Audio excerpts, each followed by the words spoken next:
9th आज हम माखनलाल चतुर्वेदी की लिखी कविता कैदी और कोकिला पढ़ेंगे। उससे पहले माखनलाल चतुर्वेदी की जीवनी पढ़ते हैं। माखनलाल चतुर्वेदी का जन्म मध्य प्रदेश के होशंगा जिले के बाबई गांव में सन 1889 में हुआ। मात्र 16 वर्ष की अवस्था में वे शिक्षक बने। बाद में अध्यापन कार्य छोड़कर उन्होंने प्रभा पत्रिका में संपादन शुरू कर दिया। वो देशभक्त कवि और प्रखर पत्रकार थे। उन्होंने करमवीर और प्रताप का भी संपादन किया। सन 1968 में उनका देहांत हो गया।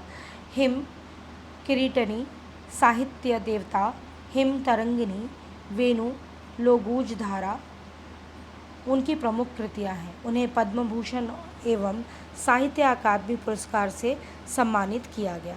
माखनलाल चतुर्वेदी की रचनाएं राष्ट्रीय भावना से युक्त हैं। उनमें स्वतंत्रता की चेतना के साथ देश के लिए त्याग और बलिदान की भावना मिलती है। इसीलिए उन्हें एक भारतीय आत्मा कहा गया है। इस उपनाम से उन्होंने कविता भी लिखी। वह एक कवि, कार्यकर्ता थे और स्वाधीनता आंदोलन के दौरान कई बार जेल गए। उन्होंने भक्ति, प्रेम और प्रकृति संबंधी कविताएं भी लिखी। चतुर्वेदी जी कविता में शिल्प की तुलना में भाव को अधिक महत्व देते थे। उन्होंने परंपरागत छंदबद्धता रचना के अनुकूल शब्दों का भी प्रयोग किया। अब जो कविता लिखी है उसके बारे में कुछ शब्द हैं। ब्रितानी उपनिवेशवाद के शोषण तंत्र का बारीक विश्लेषण करती कैदी और कोकिला कविता बहुत लोकप्रिय रही। यह कविता भारतीय स्वाधीनता सेनानी के साथ जेल में किए गए दुर्व्यवहारों और यातनाओं का मार्मिक शय प्रस्तुत करता है। कवि जेल में एकांकी और उदास है। कोकिला से अपने मन का दुख, असंतोष और ब्रितानी शासन के प्रति अपने आक्रोश को व्यक्त करते हुए वह कहता है कि यह समय मधुर गीत गाने का नहीं बल्कि मुक्त का गीत सुनने का है। कवि को लगता है कि कोयल भी पूरे देश को एक कारागार के रूप में देखने लगी है, इसीलिए अर्धरात्रि में चीख उठी है।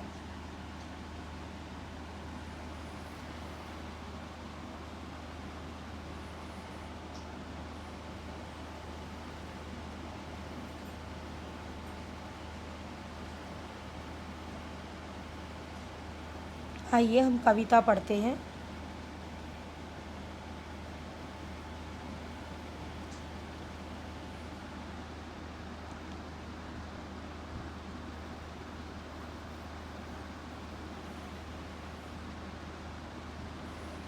कविता इस प्रकार है। क्या गाती हो, क्या रह जाती हो, कोकिला बोलो तो।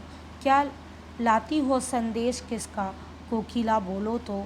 ऊंची काली दीवारों के घेरे में, डाकू चोर बटेरों के डेरे में, जीने को देते नहीं पेट भर खाना, मरने भी देते नहीं तड़प रहा जाना। जीवन पर अब दिन रात कड़ा पहरा, शासन है या तम का प्रभाव गहरा। हिमकर निराश कर चला रात की काली, इस समय काली माई जागी क्यों आली। क्यों हूक पड़ी वेदना बोझ वाली सी, कोकिला बोलो तो। क्या लुटा मृदुल वैभव का रखवाली सी, कोकिला बोलो तो। क्या हुई बावली अर्धरात्रि को चीखी, कोकिला बोलो तो। किस दानव की ज्वालाएं है दिखी, कोकिला बोलो तो। क्या देख न सकती जंजीरों का गहना, हथकड़ी क्यों वे ब्रिटिश राज का गहना। कोल्हू की चरकचू जीवन की तान, गिट्टी पर उंगलियों ने लिखे गान। हूँ मोट खींचता लगा पेट पर जुआ, खाली करता हूँ ब्रिटिश अकड़ का कुआं। दिन में करुणा क्यों जागे रुलाने वाली, इसलिए रात में गजब ढा रही आली।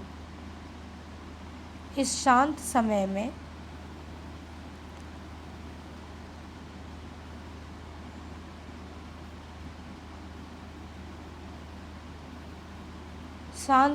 में अंधकार का भेद रो रही क्यों कोकिला, बोलो तो चुपचाप मधुर विद्रोह बीज, इस भांति बो रही क्यों कोकिला, बोलो तो।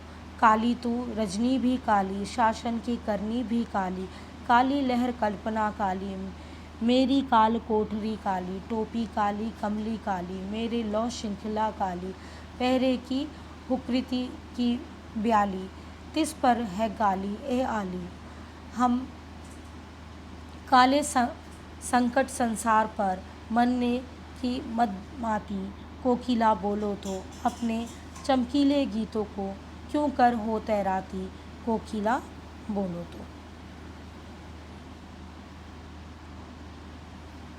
तुझे मिली हरियाली डाली, मुझे मिली कोठरी काली, तेरा नभ भर का संचार, मेरा 10 फुट का संसार, तेरी गीत कहवे वाह, रोना भी है मुझे गुनाह, देख विषमता तेरी मेरी, बजा रही तिस पे रणभेरी। इस होकृति पर अपनी कृतियों से और क्यों कहो क्या कह दूँ, कोकिला बोलो तो, मोहन के व्रत पर प्राणों का आवास किस पे भर दूँ, कोकिला बोलो तो।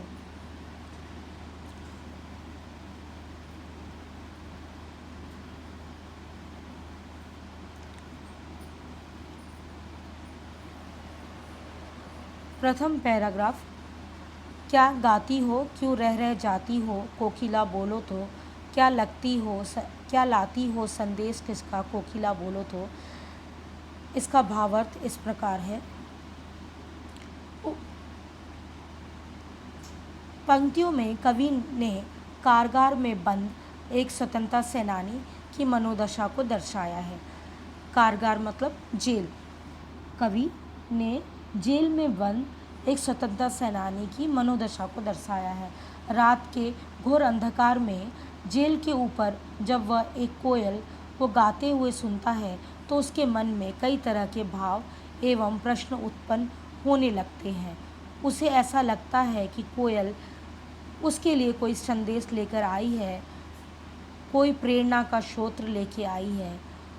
उससे इन प्रश्नों का बोझ सहा नहीं जाता। वह एक एक कर के कोयल से सारे प्रश्न पूछना लगता है। वह सर्वप्रथम कोयल से पूछता है, तुम क्या गा रही हो?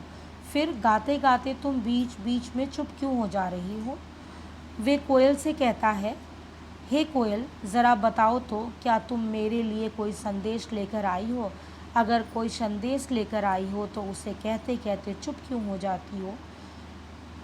और संदेश तुम्हें कहाँ से मिला, ज़रा मुझे बताओ। Second paragraph.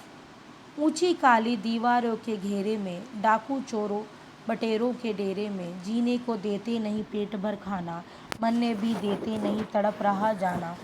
जीवन पर अब दिन रात का कड़ा पहरा, शासन है या तम का प्रभाव गहरा।